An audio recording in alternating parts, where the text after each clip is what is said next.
Hi masters, for you మీకోసం ఛానల్కి స్వాగతం సుస్వాగతం. ముందుగా మన జగద్గురువైన బ్రహ్మర్షి పితామహ పత్రిజీ గారికి, మన గురుమాతకి నా ఆత్మ ప్రణామాలు మాస్టర్స్.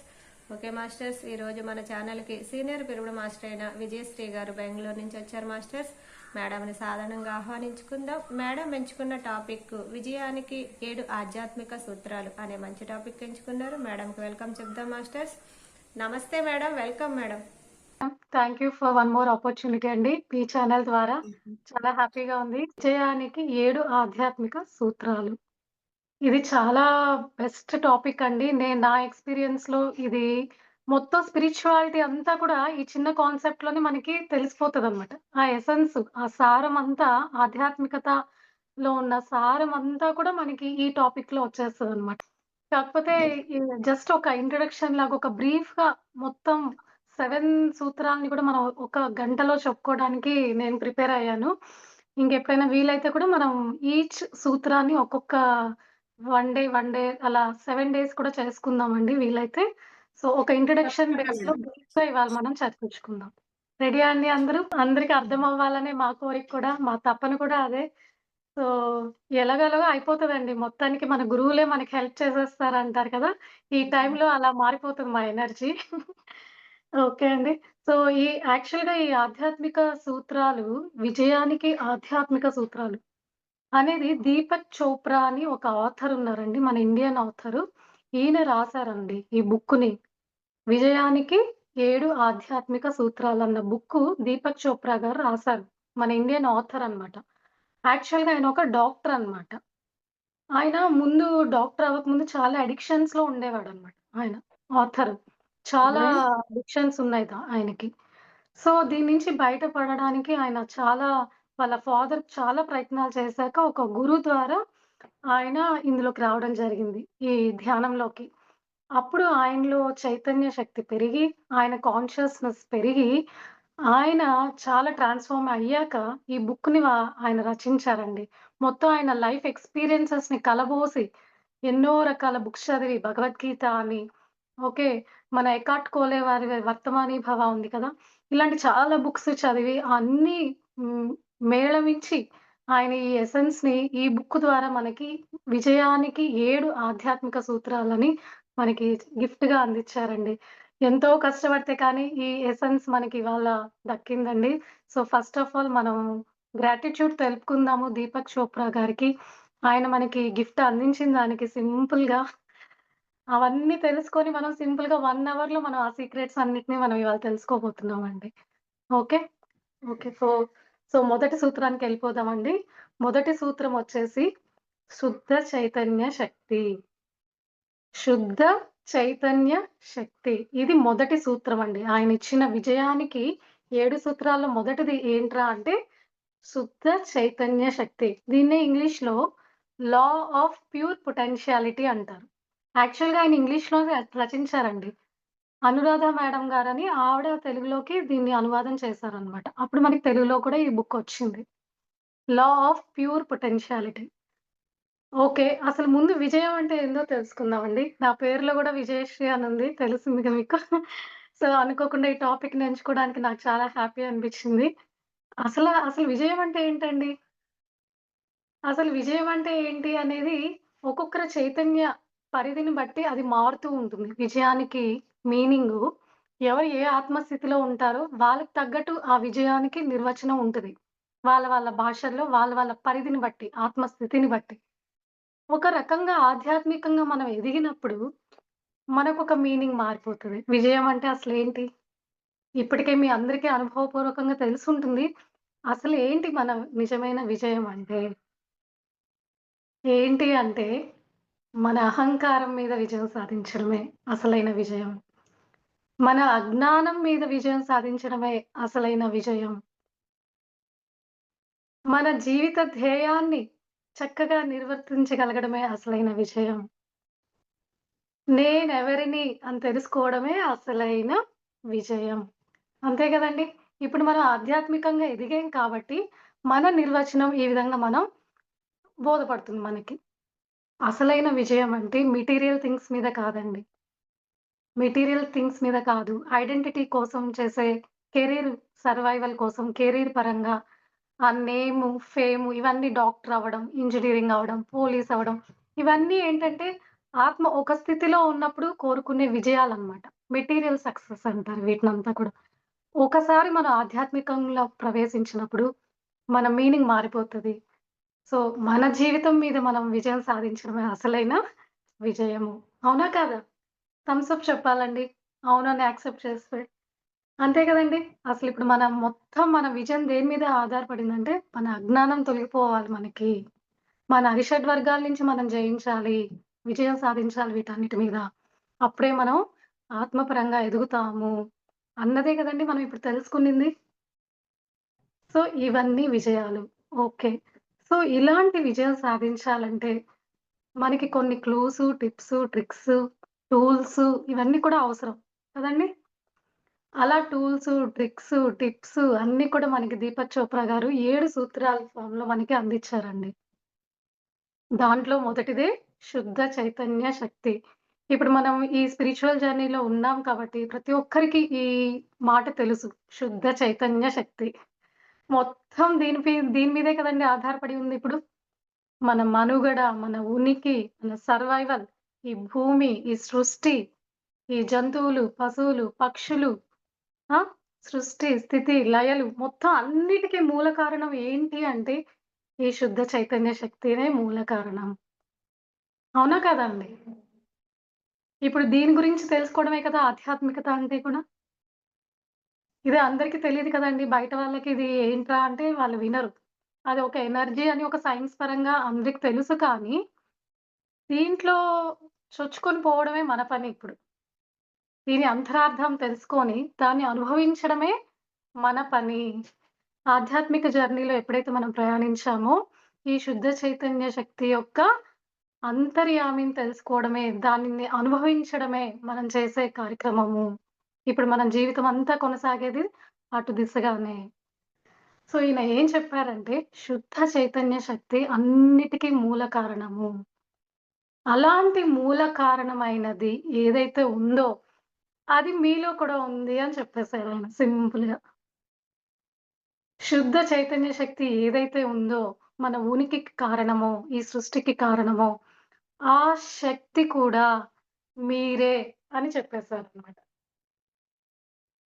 ఎవరైతే ఆ శుద్ధ చైతన్య శక్తిని తెలుసుకుంటారో, ఎవరు తెలుసుకుంటున్నారు? ఈ ఆధ్యాత్మిక జర్నీలో ఉన్న వాళ్ళందరూ తెలుసుకుంటున్నారు. అంటే ఫస్ట్ విజయానికి సూత్రం ఏంట్రా అంటే, ఈ శుద్ధ చైతన్య శక్తి ఉంది అని తెలుసుకోవడమే అక్కడ విజయం సాధించినట్టు మనం మొదటి స్టెప్ అన్నమాట. ఇప్పుడు మనం అంతా విజయం సాధించినట్టే గదా ఆల్రెడీ. అసలు తెలుసుకోవడంలోనే విజయం సాధించేసామంట. ఆయన అంత సింపుల్‌గా చెప్పేస్తారు. ఇది ఉంది అని నమ్మి తెలుసుకోవడంలోనే మీరు విజయం సాధించేసారు అని చెప్తున్నారు దీపక్ చోప్రా గారు. ఇంకా మనం ఏం చేయాలి? దీన్ని రిజల్ట్ చూడాలి అంటే అనుభవం పూర్వకంగా తెలుసుకోవాలి. అంతే గదండీ! తెలుసుకోవడం ఒక విషయం అయితే, దాన్ని ఆచరించి, అనుభవించి తెలుసుకోవడం అనేది మనకి పూర్తి పరిపూర్ణత్వం సిద్ధిస్తది. ఆ రిజల్ట్ అనేది పరిపూర్ణత్వం చేకూరుతది. సో, ఈ శుద్ధ చైతన్య శక్తి ఏదైతే ఉందో అది మీరే. అది తెలుసుకోవడంలోనే మీరు విజయం సాధించేశారు.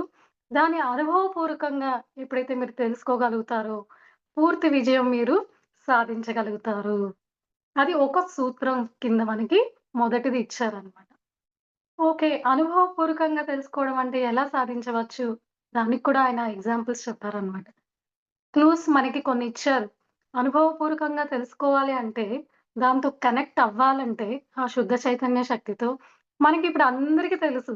ద బెస్ట్ థింగ్ ఏంటి? ధ్యానము. ధ్యానం ద్వారా మీరు అనుభవించొచ్చు. ధ్యానం ద్వారా మీరు ఆ శుద్ధ చైతన్య శక్తితో కనెక్ట్ అవ్వచ్చు అని ఫస్ట్ మనకి క్లూ ఇచ్చేసారండి. అది ధ్యానం ద్వారా మనం అనుభవించొచ్చు అని. రెండవది మౌనం ద్వారా సైలెన్సు, మెడిటేషన్ 2 ఒకటే. బాహ్య మౌనం, అంతర్మౌనం. 2 రకాలుగా ఉంటాయి గదండీ సైలెన్స్ అనేది. ఓకే. పూర్తి మౌనం అంటే 2 బాహ్య మౌనంతో ఉండాలి, అంతర్మౌనంతో గూడా ఉండాలి. ఎప్పుడైతే 2 మౌనాలు మనం పాటిస్తామో, అప్పుడు మనకి ఆ శుద్ధ చైతన్య శక్తితో కనెక్షన్ ఏర్పడతది. అప్పుడు మన అంతరేంద్రియాలు మనకి మాట్లాడతాయి. మనం వినగలుగుతాము. మనం చూడగలుగుతాము. మన అంతరేంద్రియాలు ప్రేరేరింపబడతాయి. తెలుసు కదండీ! ఇదే గదా జనరల్‌గా జరిగేది మనకి ధ్యానంలో అంతా కూడా. ఎప్పుడైతే మనం బాహ్య మౌనం, అంతర్మౌనంలోకి వెళ్తామో, అప్పుడు మన అంతరేంద్రియాలు ప్రేరేరింపబడతాయి. అప్పుడే మనం చూడగలుగుతాము, వినగలుగుతాము.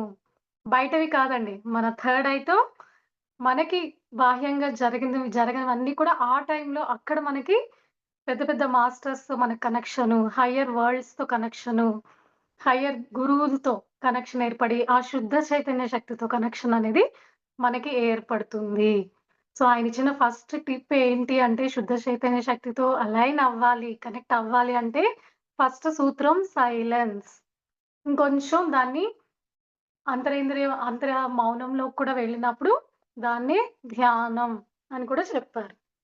ఇంకా కూడా రెండవ టిప్ ఏం చెప్పారు అంటే, ప్రకృతితో సహజీవనం చేయడం వల్ల కూడా, ఎప్పుడు నేచర్‌తో కనెక్ట్ అవ్వడం వల్ల కూడా మనము ఆ శుద్ధ చైతన్య శక్తితో ఎప్పుడు కనెక్టెడ్‌గా ఉంటాము. ప్రకృతితో ఉండడము, ప్రకృతి పట్ల ఒక గ్రాటిట్యూడ్‌తో ఉండడం వలన, ప్రతి నిమిషం మనం పొద్దున్న లేచినప్పటి నుంచి నైట్ వరకు మనం ప్రకృతితో ఉంటున్నాము. కానీ దాన్ని గ్రాంటెడ్‌గా తీసేసుకుంటున్నాం. ఎవరి కోసంలే అది గాలొస్తది, వెళ్తది. వర్షం వస్తది, వెళ్తది. ఇలాంటివన్నీ మనం పెద్దగా పట్టించుకోమనమాట. కానీ నిత్యం మనం చేసే కార్యక్రమాలన్నీ కూడా పంచభూతాలతోనే గదా జరుగుతుంది.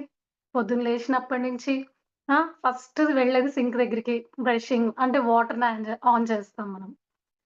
అక్కడే మనం ఒక గ్రాటిట్యూడ్ చెప్పేసుకోవాలి ఆ వాటర్‌కి. తర్వాత మనం వంట దగ్గరికెళ్తాం. ఫైర్ ఆన్ అవుతుంది. అగ్ని. అక్కడే అగ్నిదేవుడున్నాడు. అక్కడే మనం గ్రాటిట్యూడ్ చెప్పేసుకోవాలి. పొద్దున్నే వాటర్ అసలు ముందు లేవడంతోనే భూమికి టచ్ చేస్తాం గదండీ పాదాలు.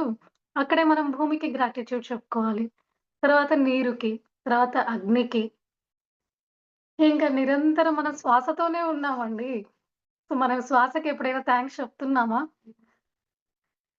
సో, మన శ్వాసకి అంటే మన గాలి, ఎయిర్ ఓకే. ఈ పంచమహాభూతాలతోనే మనం బతుకుతున్నాం పొద్దున్న లేచినప్పటి నుంచి. మన శరీరం కూడా ఈ పంచమహాభూతాలతోనే తయారు చేయబడింది. ఇవన్నీ మనందరికీ తెలుసు.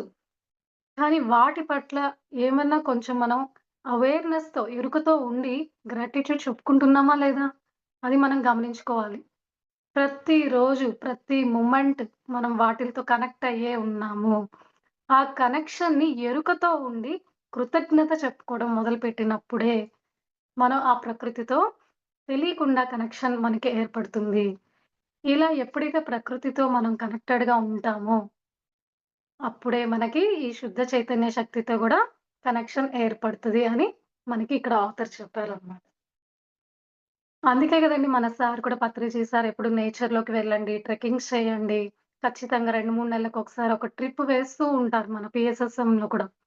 ఇవన్నీ ఎందుకు చెప్తున్నారంటే, ఆ ప్రకృతితో కనెక్షన్ మీకు ఏర్పడడం వలన, మీరు ఈ పంచమహాభూతాలతో కనెక్షన్ ఏర్పడి, ఆ శుద్ధ చైతన్య శక్తితో కనెక్షన్ పొందుతారు. ఓకే. ఇలా మనం శుద్ధ చైతన్య శక్తి అని చెప్పుకుంటున్నాం కదా! ఈ కనెక్షన్ ఏర్పడుతుంది అని చెప్పుకుంటున్నాం కదా! వీటి వల్ల. అయితే ఏం జరుగుతది? జరగాల్సినవన్నీ జరుగుతాయండి. ఇన్ఫినిట్ పాసిబిలిటీస్ మన జీవితంలోకొచ్చేస్తాయన్నమాట. మనం ఎప్పుడైతే లిమిటెడ్‌గా ఉంటామో, కనెక్షన్ లేనప్పుడు ఆ చైతన్య శక్తితో లిమిటెడ్‌గా ఉంటామనమాట. మనం కొన్ని గిరి గీసేసుకొని ఆ బావిలోనే ఉండిపోతాం. నేను ఇంతవరకే చేయగలుగుతాను. నేను ఇంతే చేస్తాను. నాకు ఇంతకంటే ఎక్కువ కెపాసిటీ లేదు. నేనింతే, నా ఎనర్జీ ఇంతే అని ఒక లిమిటెడ్ పరిధిలో ఉండిపోతుంటాం అనమాట. ఎప్పుడైతే మనం ఈ చైతన్య శక్తితో కనెక్షన్ ఏర్పరచుకుంటామో, ధ్యానం ద్వారా, మౌనం ద్వారా, ఈ ప్రకృతితో సహజీవనం ప్రకృతితో కనెక్షన్ ఉండడం వలన మనకి ఇన్ఫినిట్ పాసిబిలిటీస్ మన జీవితంలోకొస్తాయంట. అంటే ఆ లిమిటెడ్ నుంచి మనం ఇన్ఫినిటీకెళ్ళిపోతామనమాట. అలాంటి పవరు, అలాంటి ఇంటెలిజెన్సు, అలాంటి విజ్డము ఇవన్నీ గుణాలనమాట. ఆ చైతన్య శక్తికి ఉన్న గుణాలు. Eternal wisdom, infinite power, infinite intelligence ఇవన్నీ చెప్పారు ఆయన. ఇలాంటి శక్తులన్నీ కూడా మీ జీవితంలో కూడా ప్రవాహం చెందుతాయి. ఇది మనకి ఆయన చెప్పారనమాట. ఇంకొక లాస్ట్ టిప్ దీనికేం చెప్పారంటే ఫస్ట్ సూత్రానికి నాన్ జడ్జ్‌మెంటల్. ఇవన్నీ మనకు తెలుసు. నాన్ జడ్జ్‌మెంటల్ జడ్జ్ చేయకుండా ఉండటం కూడా చాలా ఇంపార్టెంట్. సో, మొదటి సూత్రము మిగతా సూత్రాలన్నిటికి మదర్ లాగా అన్నమాట. ఇది మనకి అర్థమైంది ఆల్రెడీ. మనం ఈ లైన్‌లో ఉన్నాం కాబట్టి మనకిప్పుడు అర్థమవుతుంది. ఇది అర్థమైందంటే మిగతా సూత్రాలు కూడా మనకి ఈజీ అన్నమాట అర్థమవ్వడానికి. సో, ఇది అన్నిటికన్నా ముఖ్యమైన సూత్రం శుద్ధ చైతన్య శక్తి. సో, ఇది మనం కరెక్ట్ అవ్వాలి అంటే మనకి 4 విషయాలు చెప్పారు. ఒకటేంటంటే నాన్ జడ్జ్‌మెంటల్ జడ్జ్ చేయకూడదు దేన్ని, ఎప్పుడు, ఎవరిని, పరిస్థితిని కానీ, పర్సన్స్‌ని కానీ, ప్రాబ్లమ్స్‌ని కానీ, సమస్యలు కానీ, హెల్త్ ఇష్యూస్ కానీ, వేటినైనా కూడా మనం ఎప్పుడు నాన్ జడ్జ్‌మెంటల్‌గా ఉండాలి. ఇది ఒకటి. ఒకటి నేచర్‌తో కనెక్ట్ అవ్వాలి. నేచర్ పట్ల కృతజ్ఞతతో ఉండాలి. రెండవది. మూడవది మౌనం. నాలుగవది మెడిటేషన్. ఈ 4 మనకి క్లూస్ ఇచ్చారండి. శుద్ధ చైతన్య శక్తితో కనెక్ట్ అవ్వాలంటే ఈ 4 మీ జీవితంలో ఉండాలి. అర్థమైందండి అందరికి? సింపుల్‌గా అన్నమాట. సో, మనం ఇవన్నీ తెలిసినవే మనకి. ఈ ఆధ్యాత్మిక జర్నీలో ఉన్నాం కాబట్టి, ఈ సూత్రాలన్నీ మనకి ఇప్పుడు బాగా జ్ఞానం వచ్చింది కాబట్టి, ఇవన్నీ కూడా మనకు తెలిసినవే. ఆయన పరంగా మనకి ఇచ్చిన సందేశం అన్నమాట. దీపక్ చోప్రా గారు. ఓకే అండి. సో, ఈ శక్తికి చాలా గుణాలున్నాయి. అదే దైవిక గుణాలంటున్నాం. ఆ శక్తినే అమ్మవారంటున్నాం, దుర్గాదేవి అంటున్నాం. రకరకాలుగా భక్తి మార్గంలో ఉండేవాళ్ళు ఒక రూపం ఇచ్చేశారు. ఓకే. మనం ఆధ్యాత్మిక మార్గంలో ఉన్నాం కాబట్టి, ఇది ఒక మూల ప్రాకృతిక శక్తి, మూల చైతన్య శక్తి అని మనం చెప్పుకుంటున్నాం. అదే సైన్స్ పరంగా వేరే కంట్రీస్ వాళ్ళు ఇంగ్లీష్ పీపుల్ వీళ్ళందరూ ఏమనుకుంటారు అదొక ఎనర్జీ అని చెప్తారు సైన్స్ పరంగా. ఒక ఎనర్జీ ఉంది. ఈ ఎనర్జీతోనే అంతా నడపబడుతుంది అని వాళ్ళు సింపుల్‌గా చెప్పేసారు. అంటే ఎవరు ఏ స్థాయిలో ఉన్నారో దానికి అనుగుణంగా ఆ పేరుకి మీనింగ్ ఇచ్చేసారనమాట. సో, మన ఫస్ట్ విజయానికి సూత్రం ఏందిరా అంటే శుద్ధ చైతన్య శక్తితో కనెక్ట్ అవ్వడమే. ఆ కనెక్ట్ అవ్వడానికే 4 క్లూస్ మనకి ఇవ్వబడ్డాయి. అర్థమైందా అండి? సో, రెండవ దానికి వెళ్ళిపోదామా? రెండవది ఏంటి అంటే ఇచ్చిపుచ్చుకునే సూత్రం అండి. ఇచ్చి పుచ్చుకునే సూత్రం. Law of giving and receiving అని ఇంగ్లీష్‌లో చెప్తారాయన. ఇచ్చి పుచ్చుకునే సూత్రం. ఇంక ఫస్ట్‌తో కనెక్ట్ అయిపోయామంటే ఇవన్నీ కూడా మన జీవితంలోకి సహజంగానే వచ్చేస్తూ ఉంటాయన్నమాట. రెండవ సూత్రం చాలా ఇంపార్టెంట్ ఇచ్చి పుచ్చుకునే సూత్రం. దీని ప్రకారంగానే ప్రకృతి నడవబడుతూ ఉంటది. ప్రతి దగ్గర ఇవ్వడము, తీసుకోవడం. ఈ దాని మీద ప్రతి ఒక్కటి మీరు గమనిస్తే మీకర్థమవుతది. అంతే గదండీ! ఇప్పుడు నదిలో కూడా వాటర్ వెళ్తూ ఉంటది. ఓకే. మళ్ళా అవన్నీ కలిసి మళ్ళీ రివర్‌గా ఫార్మ్ అవుతది. Seas, oceans. సో, అంటే ప్రవాహం చెందుతుంటాయి అని చెప్పారు. ఇచ్చి పుచ్చుకునే సిద్ధాంతంలో ఏం జరుగుతుంది అంటే ప్రవాహం జరుగుతుంది. ఫ్లో. ఇస్తూ ఉంటే మీకు వస్తూ ఉంటది. మనకి పత్రిజీ సార్ కూడా చెప్పారు గదా! ఇస్తూ ఉంటే మీకు వస్తూ ఉంటుంది. పంచే కొద్దీ పెంచబడుతూ ఉంది. అంటే మీరు ముందు పంచాలి కదా! పెంచబడాలంటే. అంటే అక్కడ ఏం జరుగుతుంది? ఒక ఫ్లో జరుగుతుంది. ఫ్లోయింగ్. ప్రవాహం జరగాలి. ఎప్పుడైతే ప్రవాహం జరుగుతదో అక్కడ మనకి సమృద్ధి లభిస్తది. సమృద్ధి కలుగుతది అని చెప్పారు. ఇక్కడ మనం చాలా ఎగ్జాంపుల్స్ ఫార్మ్‌లో చెప్పుకోవచ్చండి ఇక్కడ. ఇప్పుడు మనం కరెన్సీయే తీసుకుందాం. కరెన్సీ అంటే ఏంటి? డబ్బులు. కదండీ! యాక్చువల్‌గా కరెన్సీ అనేది లాటిన్ వర్డ్ అన్నమాట. ఆ లాటిన్ వర్డ్‌లో కరెన్సీ అంటే ఏం తెలుసా అండి? ఫ్లో. ఫ్లో అవ్వడం. ప్రవాహం అనేది మీనింగ్ అన్నమాట. యాక్చువల్‌గా కరెన్సీ అంటే. అంటే ఈ కరెన్సీ గూడా ఫ్లో అనే మీనింగ్ మనకు అర్థమైంది కాబట్టి, కరెన్సీని ఏ విధంగా వాడాలి ఇప్పుడు మనకు అర్థమైంది గదా! అది ఎప్పుడు ప్రవాహం చెందుతూ ఉండాలి. ఇస్తూ ఉంటేనే వస్తూ ఉంటుంది. ఇప్పుడు మనం డొనేషన్‌లు అడుగుతున్నాము. మనం అడిగి అడిగి తీసుకుంటున్నామంటే, మనము ఇస్తున్నామంటే మనకు తెలుసు ఇవ్వడంలో ఉండే ఆనందం. ఏదో వస్తుందని చెప్పి పెట్టకూడదు ఆలోచన. మనం ఇస్తున్నాము, మనకొస్తది కాబట్టి మనం ఇస్తున్నాం అన్న ఆలోచన వదిలేయాలి. నిస్వార్థంగా, ప్రేమగా మనము జాయ్ ఆఫ్ గివింగ్ అంటారు. ఇచ్చే దగ్గర మనం ప్రేమతో ఇవ్వాలి, నిస్వార్థంగా ఇవ్వాలి, ఏది ఆశించకుండా ఇవ్వాలి. అప్పుడే మీరు ఆ శుద్ధ చైతన్య శక్తికి కనెక్ట్ అవుతారు. ఆ ఎనర్జీ మీకు వర్తి, విలువ ఉంటుంది ఆ ఎనర్జీకి. మీరు ఏ దృష్టితో సహాయం చేస్తున్నారు? ఏ ఇంటెన్షన్ ఉంది మీ మైండ్‌లో? ఇప్పుడిస్తే నాకు 10 సార్లు నాకు మళ్ళీ వస్తదన్న ఇంటెన్షన్‌తో ఇస్తున్నారా? లేకపోతే ఏమి ఆశించకుండా ఇస్తున్నారా? ప్రేమతో ఇస్తున్నారా? ఎప్పుడైతే ఇలాంటి మీ ఇంటెన్షన్ ఇంపార్టెంట్ అన్నమాట అక్కడ. మీరు ఏ ఉద్దేశం పెట్టి మీరు అక్కడ మనీని ఇస్తున్నారు అన్నది ఇక్కడ చాలా ఇంపార్టెంట్ అన్నమాట. ఇది నోట్ చేసుకోవాలి. సో, మీ ఇంటెన్షన్‌ని బట్టి ఆ ఎనర్జీతో మీరు కనెక్ట్ అవుతారు. లేకపోతే మీరు ఇచ్చేది వెళ్తది. మెటీరియల్‌గా ఎళ్ళిపోతదంతే. అక్కడ మీ ఎనర్జీ అనేది కనెక్ట్ అవ్వదు శుద్ధ చైతన్య శక్తికి. అర్థమైందా అండి? సో, మనం ఇచ్చేటప్పుడు ఎలాంటి ఉద్దేశం పెట్టుకొని ఇస్తున్నాం? ఒక ప్రేమపూర్వకంగా ఇస్తున్నామా? ఏది ఆశించకుండా ఇస్తున్నామా? నిస్వార్థంగా ఇస్తున్నామా? అనేది మనం గమనించుకోవాలి అని చెప్పారు మనకి ఇక్కడ ఆథర్. అందరం ఇచ్చేస్తున్నాం. నేను అవి ఇచ్చేసాను, ఇవి ఇచ్చేసాను, నేను అక్కడ డొనేట్ చేశానని చెప్పుకోవడం కూడా కరెక్ట్ కాదు. ఈ చేత్తో ఇస్తుంటే ఈ చేత్తో మర్చిపోవాలి. కర్మలు చేయండి. దాని రిజల్ట్ గురించి వెయిట్ చేయొద్దని మనకి భగవద్గీతలో గూడా శ్రీకృష్ణుడు మనకి ఆల్రెడీ చెప్పి ఉన్నారు. సో, ఎప్పుడైతే మీరు కర్మలను చేసి, నిష్కామ కర్మలు చేస్తూ ఉంటారో, అప్పుడే ఆ ఫలితం కూడా నేను ఏది అర్హత ఉందో నీకు జరగబడతదది. మీరు ఆశించి ఇచ్చారా, ఆ ఎనర్జీ కాస్త శుద్ధ చైతన్య శక్తితో కనెక్ట్ అవ్వదు. ఇక్కడ మీరు విజయం సాధించలేరు. అసలైన విజయం సాధించాలి అంటే, ఇచ్చిపుచ్చుకునే సూత్రంలో మీ ఉద్దేశం చాలా ఇంపార్టెంట్. ఏ ఉద్దేశంతో మీరు ఇస్తున్నారు. ఓకే అండి. అర్థమైందా అందరికి? సో, ఇలా మనం చాలా ఎగ్జాంపుల్స్ చెప్పుకోవచ్చు. ఇక్కడ మనం డబ్బు గురించి చెప్పుకున్నాం ఇప్పుడు. డబ్బు అనేది ప్రవాహము. అది ఎప్పుడు కూడా ఫ్లో అవుతూ ఉండాలి. ఒకరికిస్తూ ఉండాలి. ఆటోమేటిక్‌గా మీ జీవితంలో గూడా అది తిరిగి మీకు ఇవ్వబడతది. ఇవ్వబడుతుందని జెప్పి ఉద్దేశంతో ఇవ్వకూడదు. డబ్బే కాదండి. ఇంకా రెస్పెక్ట్, లవ్, నాలెడ్జ్ ఏవైనా మీకు ఏం కావాలో అది ఇవ్వమని చెప్పారు ఫస్ట్.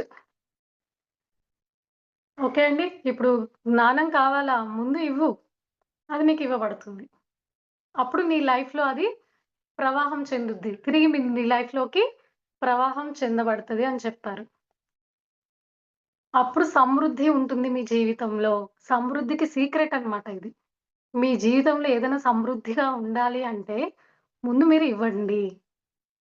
ఇచ్చినప్పుడు మీకు ఇవ్వబడతది. 10 రెట్లు తిరిగి ఆ ఎనర్జీ మీకు హెల్ప్ అవుతది. అప్పుడు మీరు సంపదల్ని, సమృద్ధిని సృష్టించగలుగుతారు మీ జీవితంలో. ఇది ఆయన చెప్పిన రెండవ సూత్రం అన్నమాట. మీకు రెస్పెక్ట్ కావాలా?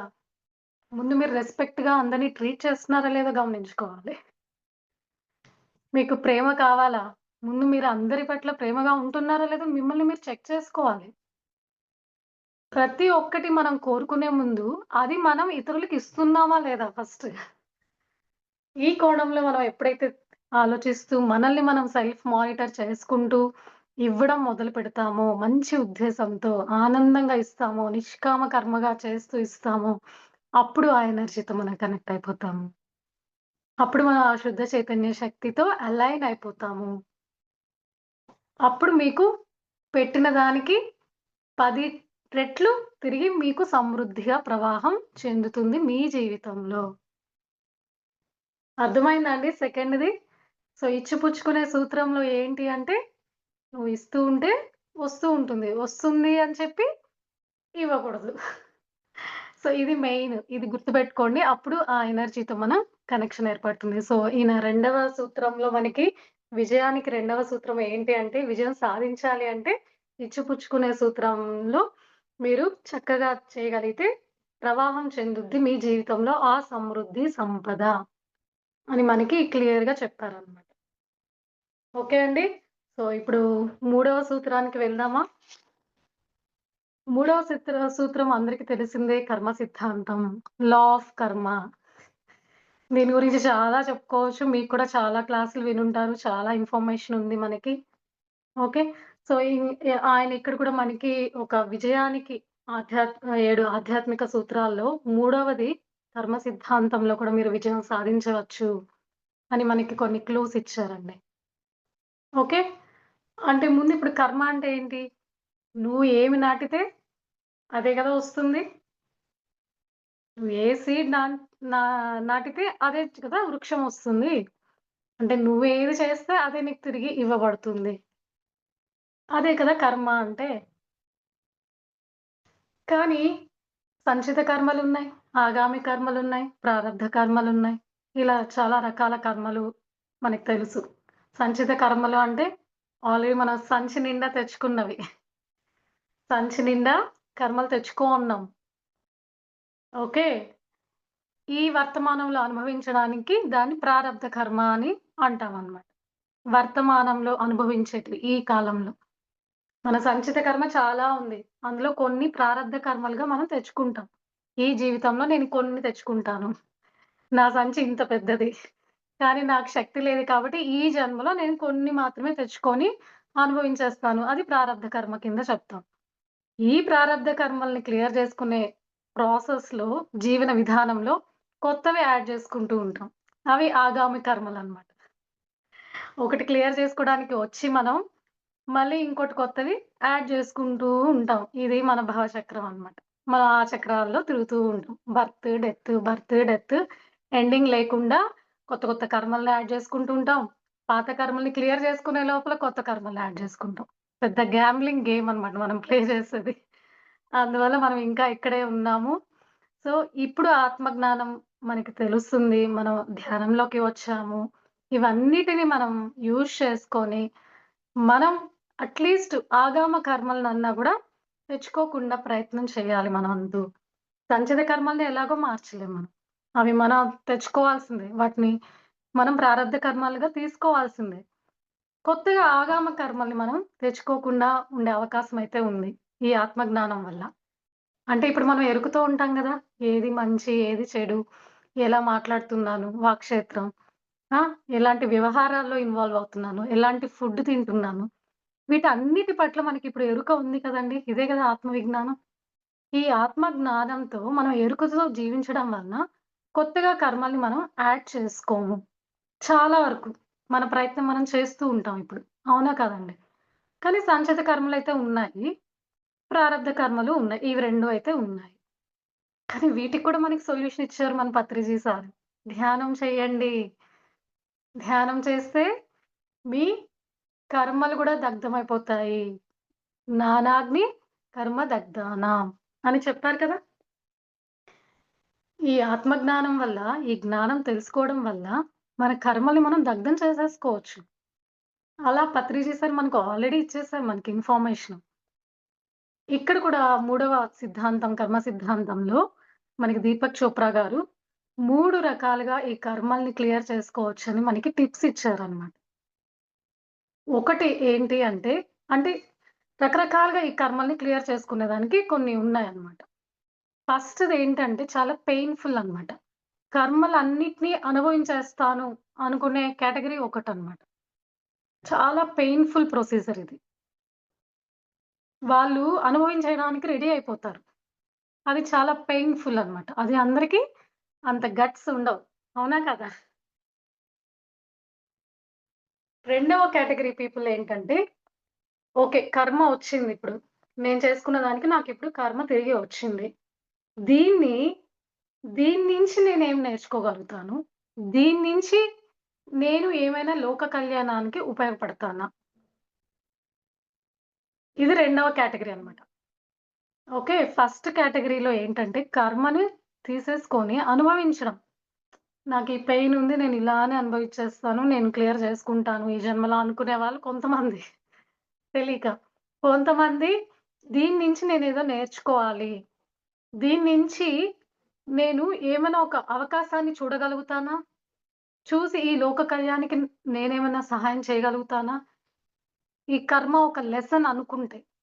ఇదొక ట్రైనింగు. ఇది నాకు పనిష్మెంట్ కాదు. ఇది నాకొక ట్రైనింగ్ ఇస్తుంది. దీని నుంచి నేను నేర్చుకొని, మళ్ళీ నేను లోక కళ్యాణం కోసం నేనేమైనా సహాయపడగలుగుతానా?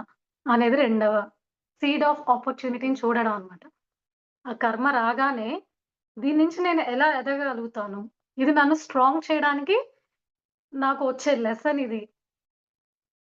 అన్న ధోరణిలో వెళ్ళి అవకాశంగా తీసుకొని గట్స్ ఉండాలన్నమాట. దాని నుంచి ఎదగాలి నేను అనుకోవడం రెండవ కేటగరీ అన్నమాట. ఇంకా మూడవ కేటగరీ ఏంటి అంటే ధ్యానం. ఇది ఈజీ. మనకు తెలుసుకున్న మార్గం. ధ్యానం చేసి, చేసి, చేసి నేను నా కర్మల్ని నేను క్లియర్ చేసేసుకుంటాను. అలా 3 రకాలుగా ఆయన చెప్పారన్నమాట. ఇలా జరుగుతుంది కర్మల్ని క్లియర్ చేసుకోవడం. మొదటి కేటగరీలో కర్మల్ని అనుభవించేసేయడం. కానీ అది పెయిన్‌తో కూడినది. రెండవ కేటగరీలో కర్మ వచ్చినప్పుడు ధైర్యంగా దాంట్లో ఉండే అవకాశం ఏంటి? దాంట్లో నుంచి నేనేం నేర్చుకోగలుగుతాను? ఇది నన్ను స్ట్రాంగ్ చేయడానికి ఈ కర్మ నాకొచ్చింది. ఇప్పుడు నేను క్లియర్ చేసుకుంటాను. సైలెంట్‌గా నన్ను నేను ఇంప్రూవ్ చేసుకుంటూ. ఓకే. సో, ఎప్పుడైతే ఇలా సమాజానికి నా వల్ల ఏమన్నా ఉపయోగపడుతుందా అన్న ధోరణిలో మనం ఎప్పుడైతే వెళ్తామో, అలా గూడా కర్మ యొక్క తీవ్రత తగ్గిపోతది అని రెండవ సూత్రంలో చెప్పారనమాట. కర్మ యొక్క తీవ్రత తగ్గిపోతది. అంటే వాళ్ళు యాక్సెప్ట్ చేసేసారక్కడ కంప్లీట్‌గా. కదా! యాక్సెప్ట్ చేసినప్పుడు 50% ఫ్రీగా ఉంటది మైండ్. ఓకే.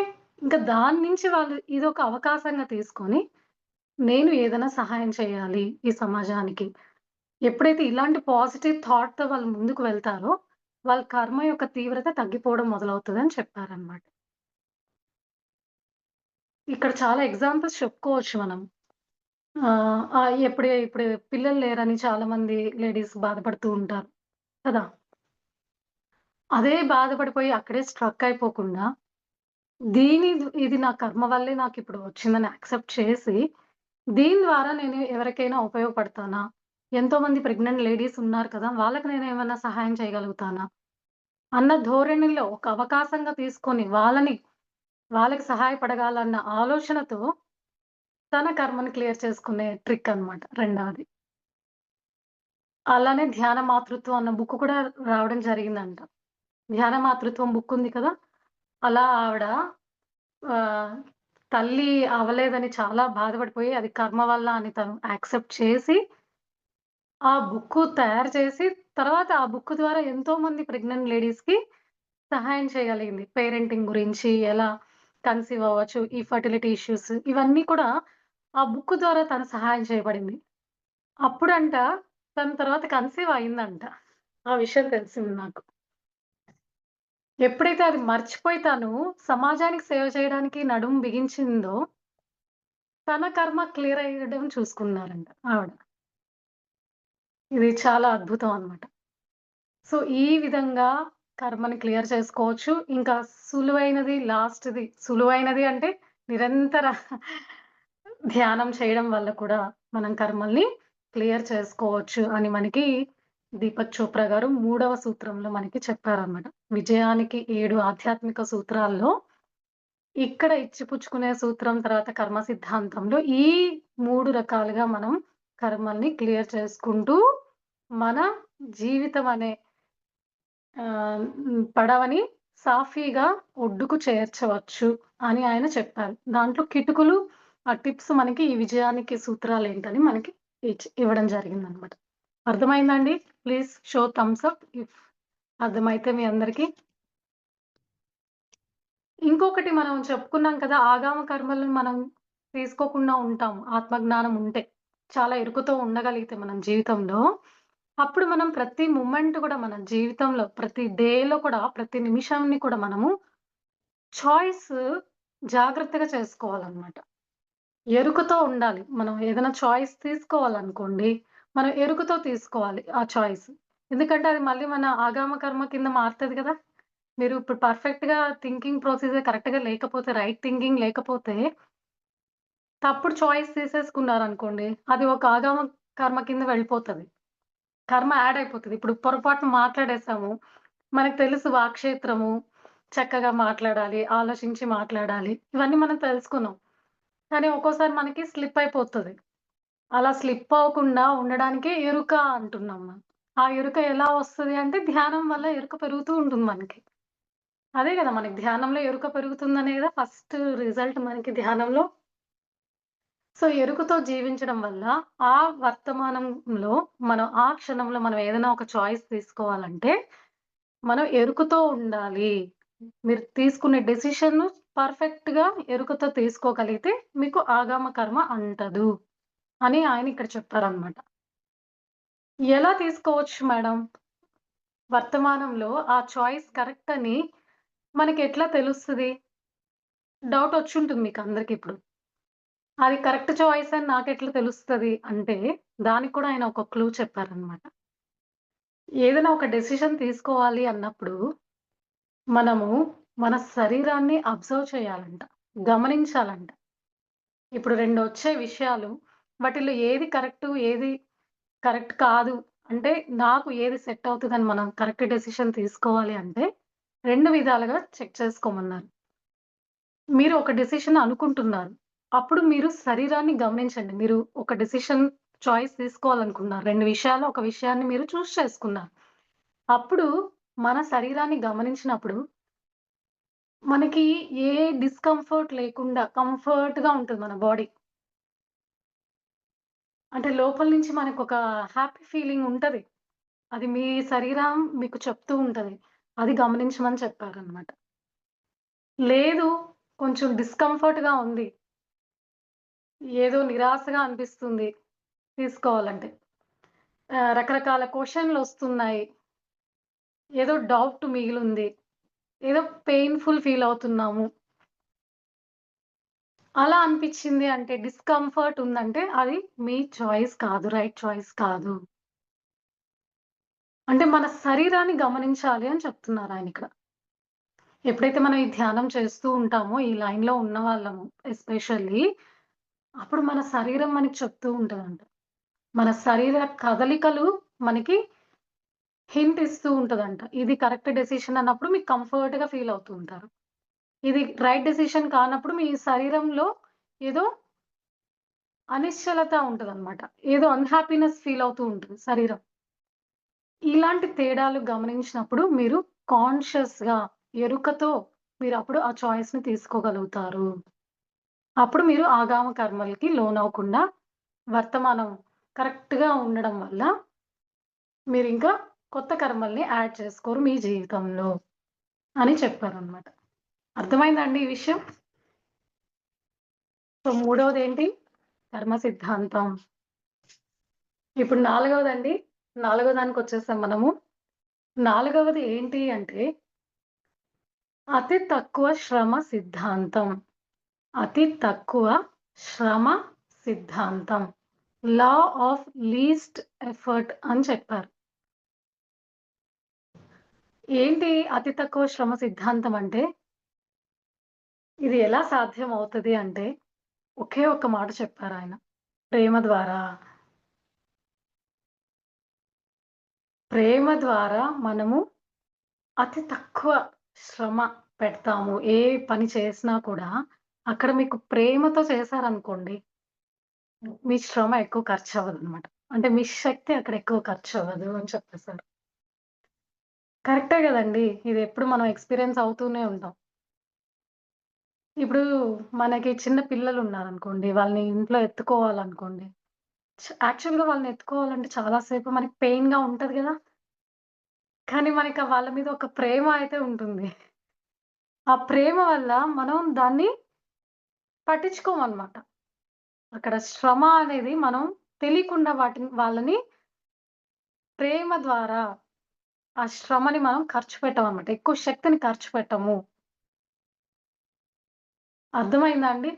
ఇక్కడ చాలా ఎగ్జాంపుల్స్ ఉంటాయండి. అంటే మనం ఏదైనా ఒక ఇష్టమైన పని చేస్తున్నామనుకోండి, అది కష్టమైన, ఇష్టంగా చేశామనుకోండి, అక్కడ మన ఎనర్జీ డ్రైన్ అవ్వదనమాట. నిజమా కాదా? మనకిష్టమైతే. మనం దాన్ని ప్రేమతో చేస్తే, అక్కడ మన శక్తి వృధా అవ్వదు అని చెప్తున్నారాయన. ఇది అందరికి తెలిసిందే. లేదు మీకు ఆ పని ఇష్టం లేదు, కానీ చేయాల్సి వస్తుంది అంటే చాలా శక్తి మనం ఖర్చు పెడుతూ ఉంటాం తెలియకుండా. ఈ సూత్రం అన్నమాట ఇక్కడ. అంటే ఎప్పుడైతే మీరు ప్రేమతో చేస్తారో, అక్కడ ఎంత శ్రమ పడినా కూడా మీ ఎనర్జీ అనేది అంటే ఎనర్జీ ఇక్కడ శుద్ధ చైతన్య శక్తి మీలో ఉన్నది ఖర్చు అవ్వదన్నమాట. మీరు ఎంతైతే తీసుకున్నారో ఎనర్జీని, ఆ ఎనర్జీ ఎక్కడికి పోదు. మీతోనే ఉంటుంది సేఫ్‌గా. అదే మీరు అయిష్టంగా ఏదైనా చేస్తూ ఉన్నారనుకోండి, అంతకంటే శక్తిని మీరు ఖర్చు పెట్టేస్తూ ఉంటారు తీసుకున్నదంతా కూడా. ఇప్పుడు ఇదే కదా జరుగుతుంది సాఫ్ట్‌వేర్ ఇంజినీర్స్ ఎస్పెషల్లీ ఎగ్జాంపుల్ చెప్పుకుందాము. ఎవరైనా వింటే తిట్టుకుంటారేమో. వాళ్ళు పాపం మనీ వస్తుంది, ఇంకా జీవితం కొనసాగాలి కదా అన్నట్టు చేస్తున్నారు ఇప్పుడు చూస్తుంటే. చాలా మంది స్ట్రెస్‌తో కూడిన జాబ్‌లాగా ఇప్పుడు ఫీల్ అయిపోయి చేస్తున్నారు. వాళ్ళు చాలా తెలియకుండా ఎనర్జీని స్పెండ్ చేసేస్తున్నారు కదా! అవునా కదా అండి? ఇంక చేయాలి గదా! తప్పదు కదా! అన్నట్టు చేస్తున్నారు. అక్కడ ఏం జరుగుతుంది? చాలా ఎనర్జీని డ్రైన్ చేసేసుకుంటున్నారు వాళ్ళు. అది తెలియట్లేదు వాళ్ళకి. అందుకే వాళ్ళకిప్పుడు ధ్యానాలను మనం నేర్పించాలి. మనం ఆత్మజ్ఞానం ఇవ్వాలి. అప్పుడు మధ్య మధ్యలో వాళ్ళు ఆ బ్రెత్‌ని అబ్జర్వ్ చేయడం వల్ల వాళ్ళు ఆ చేసే పని పట్ల ఎంజాయ్ చేయడం మొదలుపెడతారు అనిపిస్తది నాకు ఒక్కోసారి. చాలా మంది అండి ఎన్నో వృత్తుల్లో ఉన్నారందరూ. కానీ ఇష్టపడి చేయట్లేదు. కష్టపడి చేస్తున్నారు. ఆ కష్టపడి చేయడం వల్ల తెలియకుండా వాళ్ళలో ఉన్న జీవశక్తి, ఆ శక్తి ఏదైతే ఉందో అది ఖర్చయిపోతూ ఉంది. అందుకే ఇక్కడ మనకి మన ఆథర్ గారు ఏం చెప్తున్నారు అంటే, ప్రేమతో చేయండి. వర్క్ ఈజ్ ప్రెషర్ కాదు. Work is worship. అనుకున్నప్పుడు మనకి శక్తి వృధా అవ్వదు. మన శక్తి మన దగ్గరే ఉంటుంది. ఇంకా కూడా మనకి ఎనర్జీ వచ్చిన ఫీలింగ్ కూడా ఉంటది ఒక్కోసారి. అవునా కదండీ! మనకి నచ్చితే. లేడీస్ షాపింగ్ జేస్తారు. వాళ్ళకి నచ్చింది కాబట్టి 24 గంటలైనా తిరుగుతారు. అవునా కదా అండి? ఆ! ఇంకేదైనా వేరే పనొచ్చింది. అది 2 గంటలైనా 24 గంటలు చేసినంత శ్రమ తీసుకుంటారనమాట. అంటే అక్కడ ఇష్టం లేదు కాబట్టి. సో, ఈ డిఫరెన్స్ చెప్తున్నారు మనకి ఇక్కడ ఆథర్. సో, ఏదైనా మీరు ప్రేమతో చేయండి. వర్క్ ఈజ్ వర్షిప్ అనుకున్నప్పుడు మీకక్కడ ఎనర్జీ వేస్టేజ్ ఉండదు. ఎప్పుడైతే వర్క్ ఈజ్ ప్రెషర్ అనుకుంటామో స్ట్రెస్ యాడ్ అవుతుంది. సో, ఎక్కువ శ్రమ మీరు ఖర్చు పెడతారు తెలియకుండా. ఓకే. సో, ఇదంతా ఎప్పుడు ఎలా పాజిబుల్ అవుతుంది? ఎప్పుడు నువ్వు ప్రేమగా చేయగలుగుతావు ఆ పనిని? ఎప్పుడు నువ్వు నీ వర్క్‌ని వర్షిప్‌గా నువ్వు ఫీల్ అవుతావు? మళ్ళీ నువ్వు ఆ శుద్ధ చైతన్య శక్తితో కనెక్ట్ అయి ఉంటే, అప్పుడు నువ్వు చేసే ప్రతి పనిని ఒక దైవంగా భావించి మైండ్‌ఫుల్‌నెస్‌తో ఆ పనిని నువ్వు చేయడానికి నువ్వు కృషి చేస్తావు. ఇప్పుడు అదే గదండీ మనం నేర్చుకున్నాము. ధ్యానంలోకొచ్చాక ప్రతి పనిని మైండ్‌ఫుల్‌గా చేయడం. ఏ పని చేసినా దాన్ని ఇష్టపూర్వకంగా చేయడం. ఆ! ఏ పనిని కూడా మైండ్‌ఫుల్‌గా చేయడం. ఎరుకతో చేయడం. ఇలాంటప్పుడు ఏం జరుగుతది? మన ఏ శక్తి వృధా అవ్వకుండా మన దగ్గరే ఉంటుంది. సో, ఇదండి లా ఆఫ్ లీస్ట్ ఎఫర్ట్. అతి తక్కువ శ్రమ సిద్ధాంతం. సో, ఇలా ఎప్పుడైతే మనం శుద్ధ చైతన్య శక్తితో కనెక్ట్ అయి ఉంటామో, అప్పుడు మనం అన్నిటిని కూడా ప్రేమతో చేస్తాము. దీనివల్ల మనము మన శక్తిని కోల్పోము. అర్థమైందా అండి? సో, అతి తక్కువ శ్రమ సిద్ధాంతం. ఇంకొకసారి చాలా చిన్న వాటికి కూడా గాబరా పడిపోతుంటారు చాలామంది. కంగారు పడిపోతూ ఉంటారు. కానీ మనం స్పిరిచ్యువల్ జర్నీలో ఉన్నాం కదా! మనకి డిఫరెన్స్ ఉంటది వాళ్ళకి. మనకి ఏదో తెలియని నిర్భయత్వం, ఏదో తెలియని నమ్మకం. ఎందుకంటే మనము శుద్ధ చైతన్య శక్తితో అలైన్ అయి ఉంటాం. ఎప్పుడు ధ్యానాలు చేయడం వల్ల, ఈ ఆత్మజ్ఞానం తెలుసుకోవడం వల్ల మనలో తెలియని నిర్భయత్వం. మనకి వాళ్ళు పడినంత కంగారు మనకుండదు. మనకి ఏదో ఒక ధైర్యం ఉంటుంది లోపల. ఒక కాన్ఫిడెన్స్ ఉంటుంది. ఒక నమ్మకం ఉంటుంది. ఇలాంటివన్నీ మీరు ఎక్స్‌పీరియన్స్ అయ్యారో లేదో నాకు తెలీదు. నేను చాలా సార్లు ఎక్స్‌పీరియన్స్ అయ్యాను. ఇంట్లో వాళ్ళు ఎక్కువ గాబరా పడుతుంటే నేను సైలెంట్‌గా ఉంటుంటా. అలా కొన్ని సార్లు నాకు ఎక్స్‌పీరియన్స్ అయింది. అంటే మనకి ఏదో పెద్ద చైతన్య శక్తితో కనెక్షన్ ఉంది కాబట్టి, అది మనకెప్పుడు సపోర్టివ్‌గా ఉండడం వల్ల, మనం ఎక్కువ కంగారు పడం, భయపడం అన్నిటికి. ఒక్కోసారి మన ఎనర్జీ గూడా తక్కువుంటే మనం లో అయిపోతే ఫీల్ అవుతాం కానివ్వండి. మనం ఎప్పుడు అలైన్ అయ్యి ఉంటే ఈ శుద్ధ చైతన్య శక్తితో, మనలో ఒక నిర్భయత్వం వస్తది. మనకి భయం అనేది ఉండదు. మనకొక నమ్మకం అనేది కలుగుతది. అదే ఆత్మస్థైర్యం అంటారు. ఎక్కడి నుంచొస్తుంది? ఈ శుద్ధ చైతన్య శక్తితో కనెక్షన్ ఉండడం వల్లనే మీకీ శక్తి వస్తుంది. అప్పుడు మీరెక్కువ శ్రమ పడవల్లేదు. వాళ్ళు కంగారు పడడం వల్ల ఏం జరుగుతుంది? వాళ్ళెక్కువ శ్రమ పడుతున్నారు. ఎక్కువ శక్తిని ఖర్చు పెట్టుకుంటున్నారక్కడ. మనం సైలెంట్‌గున్నాం. మనం ఏమి శక్తిని అక్కడ వృధా చేయట్లేదు. ఇదే ఎగ్జాంపుల్ అన్నమాట. అంటే ఇప్పుడు ఇలా చాలా ఎగ్జాంపుల్స్ చెప్పుకోవచ్చనమాట మనం. ఇప్పుడు ట్రాఫిక్ బయట ఎక్కువుంది. డ్రైవ్ చేస్తున్నారు. ఊరికే తిట్టుకోవడం ఇంకా. ట్రాఫిక్ ఉంది. ఇటెళ్ళుంటే బావుంటుంది. అటెళ్ళుంటే బావుంటుంది. వీడు పక్కకు రాకుండా ఉంటే బావుంటది. ఇలా చేసినంత సేపు డ్రైవింగు శ్రమ పడుతూనే ఉంటారు. శక్తిని వృధా చేసుకుంటూనే ఉంటారు. అక్కడ పక్కన సహనంగా ఉన్నప్పుడు ఏం జరుగుతది? జరిగేది జరక్క మానదు కదా! అన్న ఎరుకులో మనం ఉన్నప్పుడు, మనం అక్కడ శక్తిని వృధా చేసుకోమనమాట. వాళ్ళు మొదటి నుంచి శ్రమలోనే ఉంటారు. కంగారు పడిపోతూ ఉంటారు. రేపేదో చేసేదానికి ముందు రోజు నుంచే హడావిడి. ముందు రోజు నుంచే ఆ శ్రమ. థింకింగ్‌లో శ్రమ. థింకింగ్ వల్ల గూడా శక్తి పోతూ ఉంటుంది గదా! రకరకాలుగా శక్తిని మనం కోల్పోతూ ఉంటాం. మాట్లాడడం వల్ల, భయపడడం వలన, ఆలోచించడం వలన కదండీ! సో, ఏం చెప్తున్నారంటే ఇక్కడ ఆథరు, ఎప్పుడైతే మీరు శుద్ధ చైతన్య శక్తితో ఎప్పుడు కనెక్టెడ్‌గా ఉంటారో, ధ్యానాలు చేసుకుంటూ, ఆత్మజ్ఞానంతో ఎప్పుడు రైట్ హ్యాండ్, లెఫ్ట్ హ్యాండ్ ధ్యానము, ఆత్మజ్ఞానం ఎప్పుడు మీ 2 చేతులు మీ దగ్గర ఉంటాయో, ఈ 2 పాత్‌లో, అప్పుడు మీరు మధ్యలో ఆ శుద్ధ చైతన్య శక్తితో కనెక్ట్ అయ్యి ఉంటారు ఎప్పుడు. అప్పుడు మీరు అతి తక్కువ శ్రమ సిద్ధాంతాన్ని ఎరుకలోకి తెచ్చుకోవచ్చు. మీరు శ్రమ పడరు, శక్తిని కోల్పోరు. అని మనకి ఇక్కడ చెప్పారనమాట. అర్థమైందా అండి ఈ సూత్రము? సో, అనవసరంగా మన శక్తిని కోల్పోకుండా, మౌనంగా మన టూల్స్‌ని యూజ్ చేసుకుంటూ ఎప్పుడు కనెక్టెడ్‌గా ఉంటే, ఆ శుద్ధ చైతన్య శక్తికి మనం చాలా శక్తిని నిల్వ చేసుకోగలుగుతాము. శ్రమ పడవల్లేదు అని చెప్పడం అన్నమాట ఈ సూత్రం. ఓకే అండి. సో, దీనికనే ట్రిప్స్ మళ్ళీ ఆయన ఏం చెప్పారంటే, ఇట్లా అతి తక్కువ శ్రమ సిద్ధాంతంలో టిప్స్ ఏం చెప్పారంటే విజయం సాధించడానికి మొదటిది యాక్సెప్టెన్స్. అదే కదా! మనం యాక్సెప్ట్ చేసేస్తాం ఆ సిట్యుయేషన్‌ని. ట్రాఫిక్ ఉందా? యాక్సెప్ట్ చేసేస్తాం మనం. ఓకే. మిగతా వాళ్ళు యాక్సెప్ట్ చేయలేరు. వాడు ఇట్లొచ్చాడు, ఇట్లా ఎళ్ళుండాల్సింది అని మనకు జడ్జ్‌మెంట్ ఇస్తూనే ఉంటారనమాట. అలా కాకుండా నేను ఈ సిట్యుయేషన్‌ని, ఈ పర్సన్‌ని యాక్సెప్ట్ చేస్తున్నాను. ఎంత శక్తిని మనం సేవ్ చేసుకున్నాం ఇక్కడ. లేకపోతే వాళ్ళ గురించి, వీళ్ళ గురించి వాళ్ళకి చెప్పి, వీళ్ళకి చెప్పి, అక్కడ కోర్ట్‌కెళ్ళి ఆ! ఇంత డిస్కషన్స్ ఇవన్నీ చేయడం వల్ల ఎంత శక్తిని కోల్పోతున్నాం మనం. ఏది ఊరికే రాదని మనకు తెలుసు గదా! కార్యకారణ సంబంధం ఉంటేనే గదా! ఈ సిట్యుయేషన్ వచ్చింది. ఈ పర్సన్ మన లైఫ్‌లోకొచ్చారు. అవునా కాదా అండి?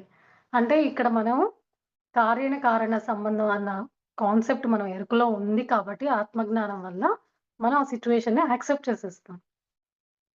ఏదొచ్చినా మనం ఫస్ట్ యాక్సెప్ట్ చేయడం నేర్చుకోవాలి. అప్పుడు మన శక్తి వృధా అవ్వదు. కారణం లేకుండా ఏ కార్యం జరగదు కాబట్టి, ఈ పర్సన్ గూడా కారణం లేకుండా నా జీవితంలోకి రాడు. ఈ సిట్యుయేషన్ కూడా నా ప్రమేయం లేకుండా రాదు. కర్మ సిద్ధాంతం గూడా ఉంది గదా! కార్యకారణ సంబంధం ఉంది. కర్మ సిద్ధాంతం ఉంది. సో, అన్నిటికి ఊరికే మనము బోదర్ అవ్వమనమాట. అన్నిటిని యాక్సెప్ట్ చేయడము. సో, యాక్సెప్ట్ చేయడం వల్ల మీరు అతి తక్కువ శ్రమని ఖర్చు పెడతారు. శక్తిని ఖర్చు పెడతారు. అతి తక్కువ శక్తిని. సో, ఫస్ట్ ఏం చెప్పారు? యాక్సెప్టెన్స్ ఉండాలని చెప్పారు. ఇంకా రెండవది ఏం చెప్పారు? రెస్పాన్సిబిలిటీ తీసుకోండి ఆ సిట్యుయేషన్ మీద. యాక్సెప్ట్ చేద్దాం ఫస్ట్ స్టెప్. యాక్సెప్ట్ తీసుకున్నాక, యాక్సెప్ట్ చేశాక ఆ సిట్యుయేషన్ పట్ల రెస్పాన్సిబిలిటీ తీసుకోమని చెప్పారు. బాధ్యత వహించండి ఆ సిట్యుయేషన్ పైన. వేరే వాళ్ళ మీద నెట్టేయడం కాదు. మన మీద మనం పెట్టేసుకోవడము కాదు. రెస్పాన్సిబిలిటీ తీసుకోండి. ఓకే. వచ్చింది. సిట్యుయేషన్ వచ్చింది. ఒక సమస్య వచ్చింది. ఒక ప్రాబ్లమ్ వచ్చింది. సో, దీన్ని నేను యాక్సెప్ట్ చేశాను. ఎందుకంటే కార్యకారణ సంబంధం ఉంటుంది. నా కర్మ సిద్ధాంతం గూడా ఉంది. సో, నేను యాక్సెప్ట్ చేశాను. ఇప్పుడు దీని నుంచి నేను ఎలా బయటపడాలి? అన్న దిశగా మనం ఆలోచించాలి. అది రెస్పాన్సిబిలిటీ తీసుకోవడం అంటే. అన్నిటికి సొల్యూషన్ అయితే ఇప్పుడింక ధ్యానము, ఆత్మజ్ఞానమే అండి. మనందరికి తెలిసిపోయిందిప్పుడు.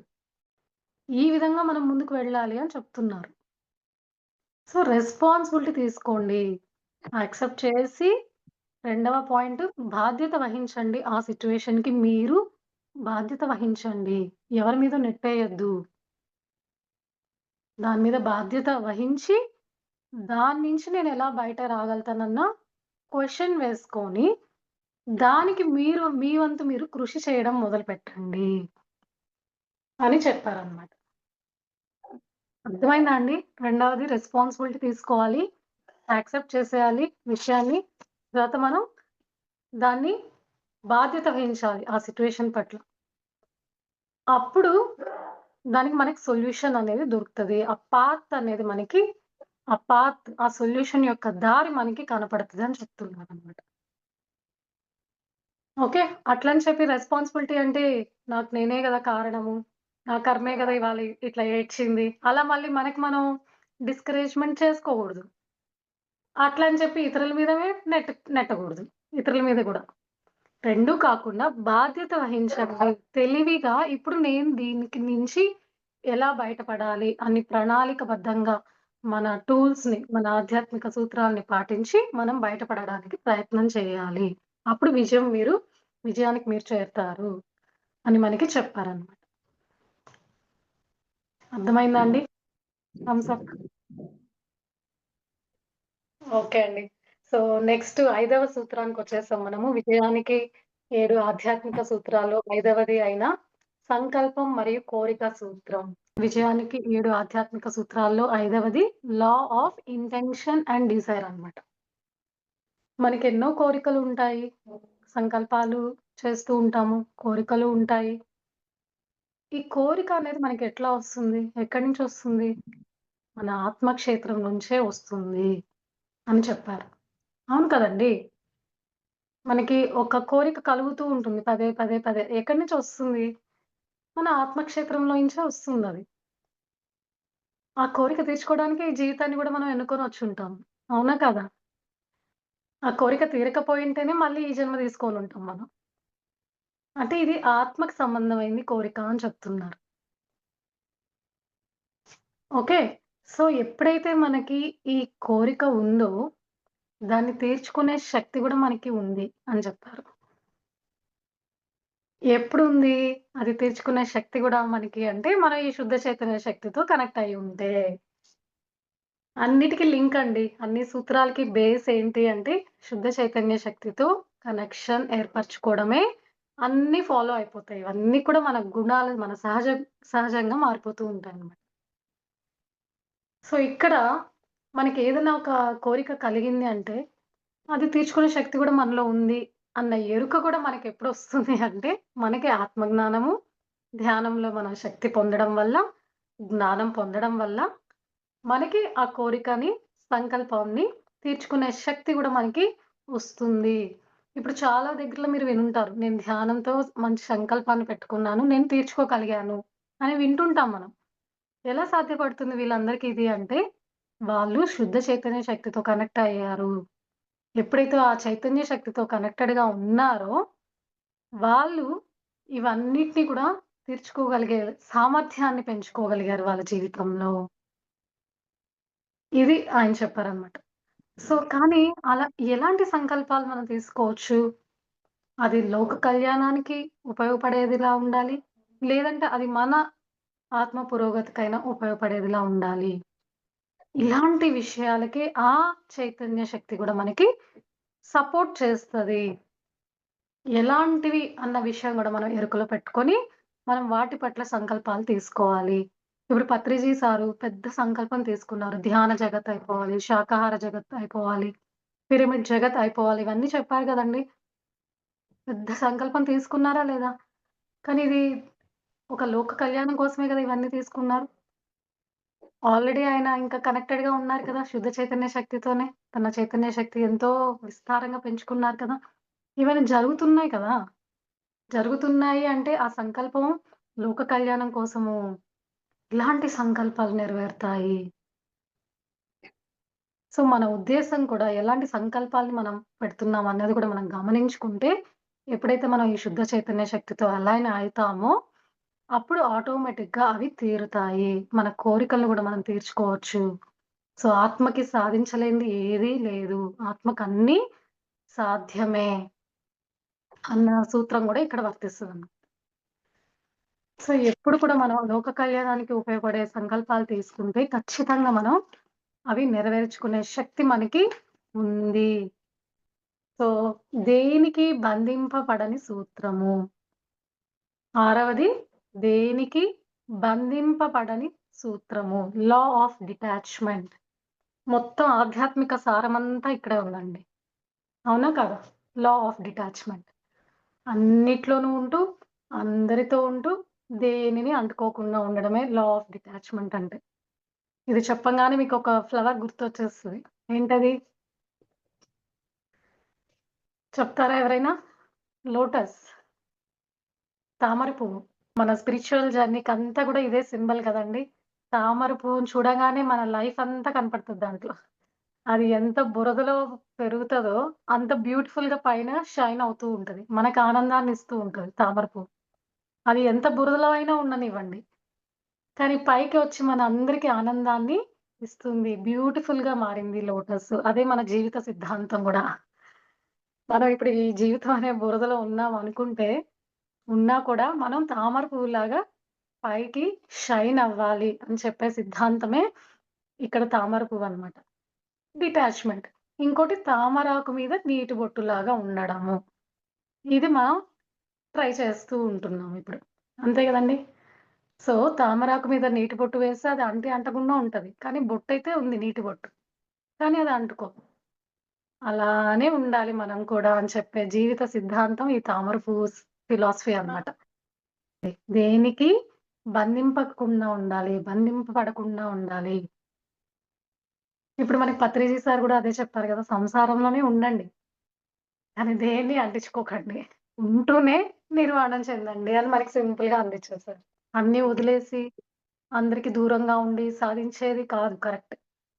అన్నిటి మధ్యలో ఉంటూ, అన్ని ఛాలెంజెస్‌తో ఉంటూ సాధించడం అనేది ఇంకా గ్రేట్ థింగ్ అని మనకి ఇప్పుడు సంసారంలో నిర్వాణం, మిడిల్ పాత్, మధ్య మార్గం ఇవన్నీ మనకి అందించారు పత్రిజీ సార్. సో, అదే కాన్సెప్ట్ అన్నమాట. సరే ఇప్పుడు మనం ఫిజికల్ బాడీతో గూడా ఉన్నాం కదా! భౌతిక ప్రపంచంలో ఉన్నాం కదా! అన్నిటిని ఎంజాయ్ చెయి. మంచి సాత్విక ఆహారమే తిను. మంచిగా బట్టలు కొనుక్కో. మంచిగా ట్రిప్స్ వెళ్ళు. అన్నిటిని ఎంజాయ్ చెయి. కానీ దేనితో బంధంని పెంచుకోవద్దు. ఇది మెయిన్ అన్నమాట ఈ సూత్రం. ఇప్పుడు చాలామంది ఈ ఆత్మజ్ఞానం లేని వాళ్ళు, మన పెద్దవాళ్ళు చనిపోయిన తర్వాత ఒక్కొక్కరికి ఒక్కొక్క పిచ్చి ఉంటది పెద్దవాళ్ళకి. వంటింటి పిచ్చని, ఈ బీరువాయి వస్తువులు, ఈ నగలు ఇలాంటి వాటి మీద వాళ్ళు ఎక్కువ బంధంగా ఉంటారన్నమాట వాటి వస్తువుల పట్ల. వాళ్ళు చనిపోయాక గూడా అక్కడే తిరుగుతూ ఉంటారు. కొంతమందికి వంటిల్లు పిచ్చుందనుకోండి, ఆ వంటిల్లు దగ్గరే ఉంటారు. ఆత్మ అక్కడే తిరుగుతూ ఉంటుంది. ఆ! చనిపోయాక కూడా వాళ్ళ నగలన్నీ ఎట్లా పోయాయో, వాళ్ళ బిల్డింగ్‌లన్నీ ఎవరు ఆక్యుపై చేస్తున్నారో, ఇలాంటి బంధం ఉంటే వాళ్ళు ఈ ప్రకారంగా వాళ్ళ ఆత్మ అక్కడే తిరుగుతూ ఉంటుందన్నమాట. అది కరెక్ట్ కాదు అని చెప్తున్నా ఇక్కడ. బంధరాహిత్యంలో ఉండాలి. అన్నిటితోనే ఉంటూ బంధరాహిత్యంలో ఉండాలి. అన్నిటిని ఎంజాయ్ చెయి. అందరితో ఉండు. చక్కగా బట్టలన్నీ కొనుక్కో, నగలన్నీ కొనుక్కో పర్వాలా. బట్ దేనితో అటాచ్‌మెంట్ ఉండకూడదు అని చెప్పారు. మనము ఈ భూమి మీదకొచ్చింది ఎక్స్‌పీరియన్సెస్ కోసం. అనుభవాల కోసం వచ్చాం మనం ఈ భూమి మీదకి. అన్నీ అనుభవించు. అనుభవాల కోసమే మనమొచ్చాము. కానీ దేని పట్ల అటాచ్‌మెంట్ ఉండకుండా ఉండండి అని చెప్పేదే లా ఆఫ్ డిటాచ్‌మెంట్. అర్థమైందా అండి? లేకపోతే మన ఆ బంధంలో ఉండడం వల్ల మనం స్ట్రక్ అయిపోతామనమాట. అప్పుడు ఆ శుద్ధ చైతన్య శక్తితో కూడా డిస్కనెక్ట్ అయిపోతాం. మనం ఇప్పుడు బేస్ ఏంటి అన్నిటికన్నా శుద్ధ చైతన్య శక్తితో కనెక్ట్ అయ్యి ఉండాలి అంటే ఇవన్నీ మార్గాలనమాట. ఎప్పుడు డిస్కనెక్ట్ అయిపోతూ ఉంటాం, ఎప్పుడు కనెక్టెడ్‌గా ఉంటాము అన్నదానికి ఈయన రకరకాలుగా చెప్పారనమాట మనకి. ఎప్పుడైతే నువ్వు బంధంలో ఉండిపోతావో, అప్పుడు నువ్వు డిస్కనెక్ట్ అయిపోయినట్టు ఆ శుద్ధ చైతన్య శక్తితో. ఎప్పుడైతే నువ్వు బంధ రాహిత్యంలో ఉంటావో, అప్పుడు ఆ చైతన్య శక్తితో కనెక్టెడ్‌గా ఉంటావు. ఇంకోటి కూడా చెప్పారు. నీ చైతన్య శక్తి ఎంత ఉందో తెలుసుకోవాలంటే, నువ్వు ఎంత బంధరాహిత్యంలో ఉంటున్నావో చెక్ చేసుకో. అది డైరెక్ట్‌లీ ప్రపోర్షనల్ అన్నమాట. నీ చైతన్య శక్తి ఎంతగా ఎదిగి ఉంటదో, అంత బంధరాహిత్యంలో నువ్వు ఉంటూ ఉంటావు. అది మనం చెక్ చేసుకోమని చెప్పారు. నీ చైతన్య శక్తి నీకు తెలుసుకోవాలనుందా? అయితే నువ్వు ఎంత బంధరాహిత్యంలో ఉన్నావో చెక్ చేసుకో. నీకు దేని పట్ల బంధం లేదా? అయితే నీ చైతన్య శక్తి చాలా హై లెవెల్‌లో ఉన్నట్టు. డైరెక్ట్‌లీ ప్రపోర్షనల్ అన్నమాట. ఇదొక క్లూ చెప్తారు. సో, నీ చైతన్య శక్తి ఎక్కువుంది అంటే, నువ్వెంతో బంధరాహిత్యంలో ఉన్నట్లు. నీ చైతన్య శక్తి తక్కువుంది అంటే, నువ్వు బంధంలో ఉన్నట్టు. అది ఏ విషయమైనా. సో, ఈ విధంగా చెక్ చేసుకోమని చెప్పారనమాట. సో, అసలు మనకి మన బెస్ట్ ఎగ్జాంపులే మన పత్రిజీ గురూజీ. ఆయన ఎన్నో స్థాపించేసి ఎళ్ళిపోయారు. ఆయన ఉండొచ్చు కదా! బంధంతో ఉండుంటే ఇంకా ఉండేవాళ్ళు కదా! ఆయనకి ఆ కెపాసిటీ ఉంది. మరణాన్ని కూడా తప్పించుకునే శక్తి ఉంది. కానీ ఆయన బంధంలో లేరు కాబట్టి అన్నీ పెట్టేసి ఎళ్ళిపోయారు అంతే. అందుకే చెప్పారు. మనము హ్యూమన్ బీయింగ్స్ కాదంట. యాక్చువల్‌గా మనం డివైన్ బీయింగ్స్ అంట. హ్యూమన్ ఎక్స్‌పీరియన్సెస్ కోసం ఈ భూమి మీదకే వస్తామంట మనం. We are divine beings came to earth for human experiences. యాక్చువల్‌గా మనం డివైన్ బీయింగ్స్. హ్యూమన్ ఎక్స్‌పీరియన్సెస్‌ని పొందడానికి వచ్చిన డివైన్ బీయింగ్స్ అని చెప్పారు. ఆ సత్యం మనం తెలుసుకోవాలన్నమాట. సో, అన్నిటిని అనుభవించడానికొచ్చాము. అన్ని ఎక్స్‌పీరియన్సెస్ అవ్వడానికే వచ్చాము. కానీ దేనితో బంధం లేకుండా ఉండడమే ఇదొక విజయానికి దారితీస్తది అని చెప్పే సూత్రమే దేనికి బంధింపబడని సూత్రం. Law of detachment. అర్థమైందా అండి? ఎప్పుడైతే మీరు అలా ఆ బంధంలో లేకపోయి ఉంటారో, అప్పుడే మీరు ఆ శుద్ధ చైతన్య శక్తితో కనెక్టెడ్‌గా ఉంటారు. అప్పుడే మీకు సమృద్ధి మళ్ళీ తిరిగి వస్తుంది మీ లైఫ్‌లోకి. బంధం బంధంగా లేనప్పుడే ఏమేమి రావాలో అన్నీ మీకొస్తూ ఉంటాయి మళ్ళీ. ఎందుకంటే మీరు ఆ శుద్ధ చైతన్య శక్తితో కనెక్టెడ్‌గా ఉన్నారక్కడ. ఈ మాయలో పడి ఇవే నా సర్వస్వం, ఇవే నా పర్మనెంటు అనుకుంటూ ఉంటామనమాట మనం. ఇంకా బెస్ట్ ఎగ్జాంపుల్ చెప్పుకోవచ్చు. మనం మనీ గురించే అనుకోండి. ఇప్పుడు మనం అందరం ఎర్న్ చేసేది డబ్బులు, మన సెక్యూరిటీ అన్న విషయానికి. అవునా కాదండి? అందరం. కానీ ఆత్మ జ్ఞానం ఈ స్పిరిచ్యువల్ జర్నీలోకొచ్చాక అసలైన సెక్యూరిటీ డబ్బా అండి? ఇప్పుడు మనకేమర్థమవుతుంది అసలైన సెక్యూరిటీ ఏంటి? మన ఆత్మ జ్ఞానమే అండి. అవునా కాదా? ఇంకా డబ్బు ఎర్న్ చేయడం పెరిగే కొద్దీ సంపాదన అభద్రతా భావం గూడా పెరుగుతదనమాట. అది రియల్ సెక్యూరిటీ కాదు. మనకిచ్చే రియల్ సెక్యూరిటీ ఏంటి అంటే, మనకున్న ఆత్మజ్ఞానమే రియల్ సెక్యూరిటీ. అవునా కదా అండి? డబ్బుతో ఏమి చేయలేం కదా! జీవితమంతా ఎర్న్ చేస్తాం. తర్వాత నీకు డబ్బిస్తదా శక్తి? లేకపోతే ఆత్మజ్ఞానం ఇస్తదా నీకు శక్తి? మన ఆత్మజ్ఞానమే మనకి శక్తినిస్తది. డబ్బు ఏం చెయ్యలేదు. అది ఓన్లీ మన సర్వైవల్ కోసం మనం జీవించడానికి ఉపయోగపడే టూల్ అంత మాత్రమే అది. మనం అసలు సంపాదించుకోవాల్సిందేంటి? ఎంత కావాలో అంత సంపాదించుకున్నాక ఆత్మజ్ఞానాన్ని సంపాదించుకోవాలి. అప్పుడు ఆత్మస్థైర్యం ఒస్తది. డబ్బుంటే ధైర్యం ఒస్తది. ధైర్యం. ఆత్మజ్ఞానం ఉంటే ఆత్మస్థైర్యం ఒస్తది. రెండిటికి డిఫరెన్స్ చూడండి. డబ్బుందిలే అని ధైర్యం వేరు. ఆత్మజ్ఞానంలో ఆత్మస్థైర్యం ఒస్తది. ఆత్మ నుంచి వచ్చే ధైర్యాన్ని ఆత్మస్థైర్యం అంటారు. అది రియల్ సెక్యూరిటీ మన లైఫ్‌కి. అదే భద్రతని మన జీవితానికి కల్పిస్తూ ఉంటది. సో, ఇప్పుడు మనం అందరం పాటుపడేది డబ్బు కోసం అయితే మనకదేమి భద్రత కల్పించదు జీవితంలో. మనకసలైన భద్రత, సెక్యూరిటీ ఎప్పుడొస్తది అంటే, నువ్వు ఆత్మజ్ఞానం పెంచుకున్నప్పుడే అసలైన సెక్యూరిటీ. ఇప్పుడు మనం దేనికి ఆరాటపడవల్లేదు. డబ్బు లేదు, డబ్బు లేదు, డబ్బు లేదన్న ఆలోచనే పోతది మనకి. మనం ఇంకా ఆత్మజ్ఞానం వైపే తిరుగుతామనమాట.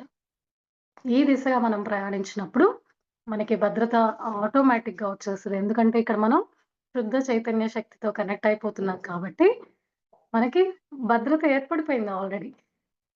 వి are in a safe zone. మనకు ఆల్రెడీ సెక్యూరిటీ ఉంది ఇప్పుడు. అర్థమైందా అండి ఈ సూత్రము అందరికి? టైం ఎంత అండి? నేను టైమే చూడలేదు మరి. 12 12:15 అయింది మేడం. పర్లేదు చెప్పేయండి. కథమయి కూడా పూర్తి చేయండి. సరే అండి. ఇంకొకటే కదా లాస్ట్ ఇంకా పర్లేదు చెప్పుకుందాము. మేడం. మనకి 12:30 దాకా టైముంది మేడం. పర్లేదు. అదే ఇంక లాస్ట్‌కి వచ్చేసామండి మనం. లాస్ట్‌దేంటంటే ధర్మం లేక జీవిత ధ్యేయం. ధర్మం లేక జీవిత ధ్యేయం. ఇది లాస్ట్ సూత్రం అండి. విజయానికి 7 ఆధ్యాత్మిక సూత్రాల్లో లాస్ట్‌ది ధర్మం లేక జీవిత ధ్యేయం. ధర్మార్థ, కామ, మోక్షాలు అని చతుర్విధ పురుషార్థాలున్నాయి అందరికి తెలుసు. సో, దాంట్లో మొదటిది ధర్మం. అవునా కాదండి? మన భాషలో ధర్మం అంటే ఏంటి అంటే జీవిత ధ్యేయం. అన్నం పెట్టాలన్నా. మనందరి ధర్మం మనం పాటించాలి అంటే ఏంటి అంటే, మీ జీవిత ధ్యేయాన్ని తెలుసుకోవడమే, దాన్ని ఫుల్‌ఫిల్ చేసుకోవడమే మీ ధర్మం అని చెప్పారనమాట ఇక్కడ ఆథర్. అసలైన జీవిత ధ్యేయమే మీ ధర్మము. అదే స్వధర్మము అని చెప్పారు. ధర్మో రక్షిత రక్షితః. ఎప్పుడైతే మీ స్వధర్మాన్ని మీరు పాటిస్తారో, ఆ ధర్మమే మిమ్మల్ని కాపాడుతుంది అని చెప్పే సూత్రం. కడిగేసింది. పొయ్యి మీద పెట్టేయి. ఓకే అండి.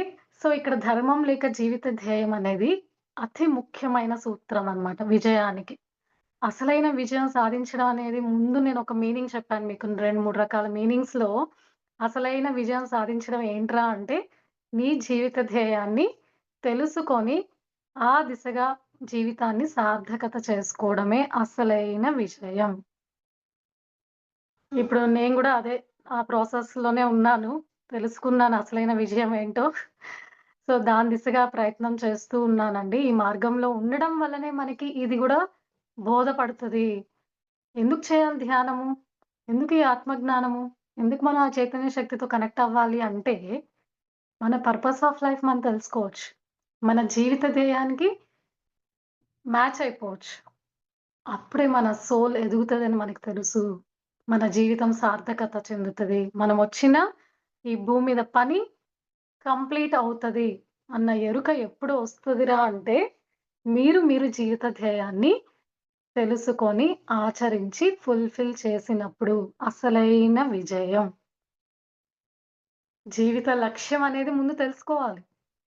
తెలుసుకోవాలంటే ఏం చేయాలి? ధ్యానం చేయాలి. ఇప్పుడు పిల్లలందరికి కూడా ఇది చాలా ఇంపార్టెంట్ అన్నమాట అందుకే. యూత్‌కి కూడా మనం అందరం ఎందుకు ధ్యానం చాలా ఇంపార్టెంట్‌గా చేయమని చెప్తున్నామంటే, అసలు వాళ్ళు దేనికొచ్చారు? వాళ్ళ పర్పస్ ఆఫ్ లైఫ్ ఏంటి? వాళ్ళ గోల్స్ ఏంటి అన్న క్లారిటీ వాళ్ళకి రావడం జరుగుతదనమాట ఈ ధ్యానం వల్ల. మనం ఈ విషయం అందరికీ చెప్పొచ్చు. ఎందుకు ధ్యానం చేయాలని వాళ్ళు క్వెషన్ అడిగితే, మీ పర్పస్ ఆఫ్ లైఫ్ మీకు అర్థమవుతది. మీ గోల్స్ మీద మీకు ఒక క్లారిటీ ఉంటది. మీరు ఏ పని మీద ఈ భూమి మీదకొచ్చారు? మీ జీవిత ధ్యేయం ఏంటి?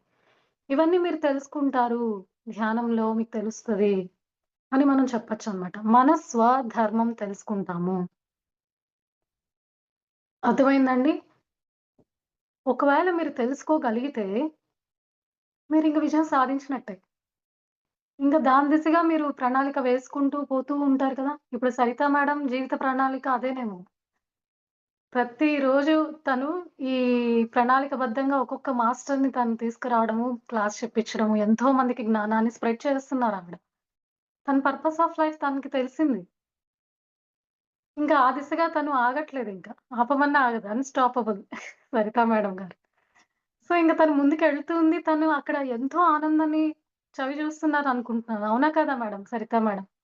ఇక్కడ మీరు ఆనందాన్ని గూడా చవిచూస్తారు. అది ఎంతో శ్రమ కూడిన పని. అయినా కూడా మీరు ఆనందాన్ని అనుభవిస్తున్నారని నేననుకుంటున్నాను. అంటే శ్రమ ఉన్నా కూడా మీరు ఆనందంగా చేస్తున్నారు అంటే అదే మీ జీవిత ధ్యేయం. ఇప్పుడు క్లాసు 12 వరకు అయిపోవాలి. నేను ముగించడానికి ట్రై చేయొచ్చు. కానీ నాకిది ఇష్టము. టైమే తెలీదనమాట ఇక్కడ. మనకి టైం తెలీదు. ఎవరొస్తున్నారు, ఎవరు పోతున్నారు మనమేం పట్టించుకోము. మన ధ్యాసలో మనం ఉంటాము. ఎక్కువ సేపు దాని గురించి మనం ధ్యాస పెడుతున్నాము. ఏది పట్టించుకోకుండా ప్రేమతో చేస్తున్నాము. టైంని పట్టించుకోవట్లేదు.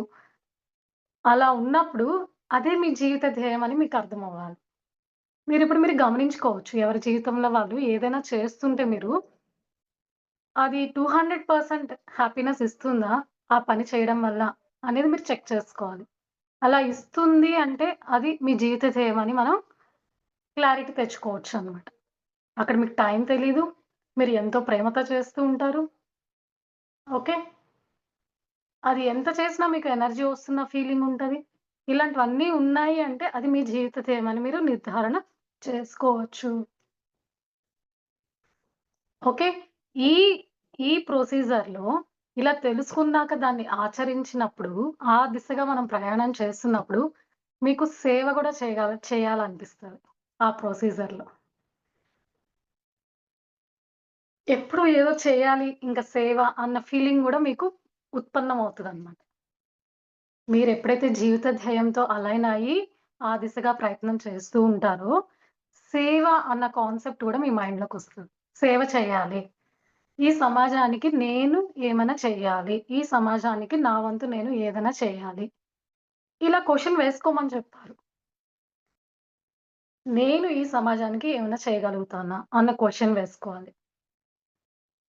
ఎప్పుడు ఈ క్వెషన్ వేసుకోవడం వల్ల మీ జీవిత ధ్యేయంకి మీరు అలైన్ అయిపోతారు.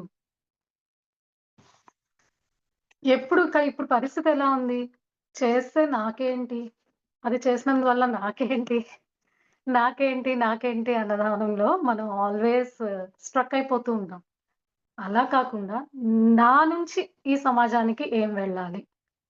ఈ దిశగా మనం క్వెషన్ వేసుకుంటూ ఉంటే, అప్పుడు మనం ఆ జీవిత ధ్యేయానికి అలైన్ అవ్వచ్చనమాట.